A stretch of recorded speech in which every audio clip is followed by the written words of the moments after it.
राम राम राम राम राम राम राम राम राम नारायण नारायण। शरीर यात्रा पिचते न प्रसिद्धेद कर्मण। अर्जुन के मन में ऐसा भाव उत्पन्न हो गया था कि अगर कर्म ही न करे तो कर्मों से स्वतः संबंध विच्छेद हो जाएगा। इसलिए भगवान नाना प्रकार की युक्तियों द्वारा उनको कर्म करने के लिए प्रेरित करते हैं। उन्हीं युक्तियों में से एक इस युक्ति का वर्णन करते हुए भगवान कहते हैं कि अर्जुन, तुम्हें कर्म तो करने ही पड़ेंगे, अन्य की तो बात ही क्या है। कर्म किए बिना तेरा शरीर निर्वाह माने खाना पीना आदि भी असंभव हो जाएगा।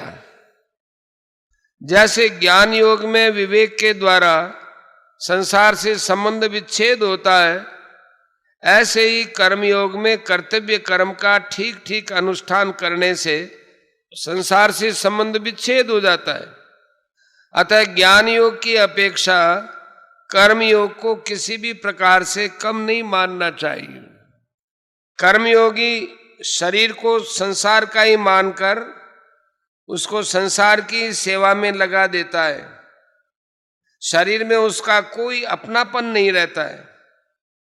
वह स्थूल सूक्ष्म और कारण शरीर की एकता क्रमशः स्थूल सूक्ष्म और कारण संसार से करता है, जबकि ज्ञान योगी अपनी एकता ब्रह्म से करता है। इस प्रकार कर्म योगी जड़ तत्व की एकता करता है और ज्ञान योगी चेतन तत्व की एकता करता है। साधन संबंधी मार्मिक बात, अर्जुन की कर्मों से अरुचि है, अर्थात उनके मन में कर्म न करने का आग्रह है। केवल अर्जुन की बात नहीं है, प्रत्युत पारमार्थिक मार्ग के अन्य साधक भी प्रायः इस विषय में ऐसी बड़ी भूल करते हैं। यद्यपि उनकी इच्छा साधन करने की रहती है और साधन करते भी है, तथापि वे अपनी मनचाही परिस्थिति, अनुकूलता और सुख बुद्धि भी साथ में रखते हैं, जो उनके साधन में महान बाधक है। जो साधक तत्व प्राप्ति में सुगमता ढूंढता है और उसे शीघ्र प्राप्त करना चाहता है, वह वास्तव में सुख का रागी है, न कि साधन का प्रेमी। जो सुगमता से तत्व प्राप्ति चाहता है उसे कठिनता सहनी पड़ेगी, और जो शीघ्रता से तत्व प्राप्ति चाहता है उसको विलंब सहना पड़ता है।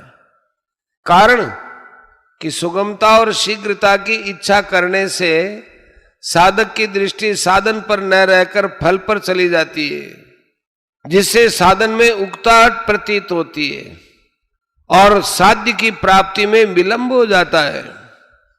जिसका यह दृढ़ निश्चय या उद्देश्य है कि चाहे जैसे भी हो मुझे तो तत्व की प्राप्ति ही करनी चाहिए, उसकी दृष्टि सुगमता और शीघ्रता पर नहीं जाती।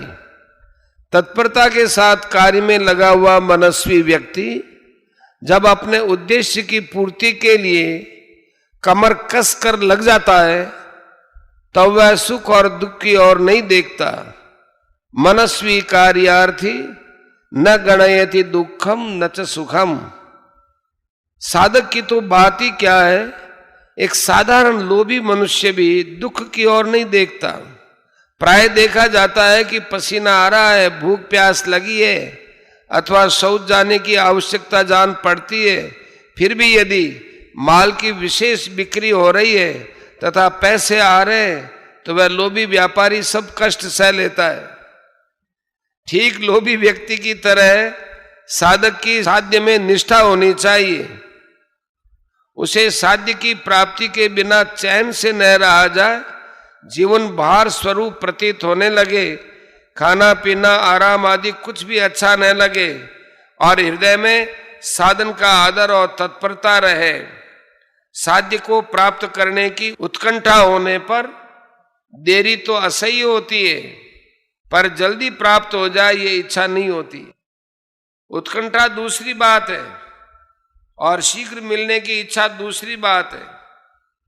आसक्ति पूर्वक साधन करने वाला साधक साधन में सुख भोग करता है और अपने विलंब या बाधा लगने से उसे क्रोध आता है एवं वह साधन में दोष दृष्टि करता है। परंतु आदर और प्रेम पूर्वक साधन करने वाला साधक साधन में विलंब या बाधा लगने पर आर्त भाव से रोने लगता है और उसकी उत्कंठा और तेजी से बढ़ती है। यही शीघ्रता और उत्कंठा में अंतर है। शीघ्रता में साधक का सुख सुविधा का भाव रहता है कि तत्व प्राप्ति शीघ्र हो जाए, पीछे आराम करेंगे। इस प्रकार फल की ओर दृष्टि रहने से साधन का आदर कम हो जाता है। परंतु उत्कंठा में साधक अपने साधन में ही आराम मानता है कि साधन के सिवाय और करना ही क्या है, इससे बढ़िया और काम ही क्या है जिसे इसको छोड़कर किया जाए। अतः यही काम अर्थात साधन करना है, चाहे सुगमता से हो चाहे कठिनता से, चाहे शीघ्रता से हो चाहे देरी से। इसलिए उसकी पूरी शक्ति साधन में लग जाती है, जिससे उसको शीघ्रता से तत्व प्राप्ति हो जाती है।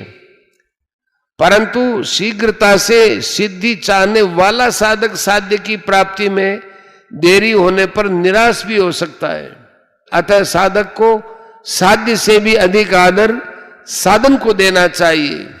जैसा कि माता पार्वती ने कहा है, जन्म कोटि लगी रगर हमारी, वरऊ शंभु नत रहु कुंवारी, तजऊ नारद कर उपदेशु, आप कहे सतबार महेशु। माता पार्वती के भावों में शीघ्रता नहीं है, इनमें तो साधन को साध्य से भी अधिक आदर दिया गया है। प्रस्तुत श्लोक में भगवान अर्जुन को निमित्त बनाकर साधकों को सावधान करते हैं कि उन्हें अपनी अनुकूलता तथा सुख बुद्धि, जो कि साधन में मूल बाधा है, उसका त्याग करके कर्तव्य कर्मों को करने में बड़ी तत्परता से लग जाना चाहिए।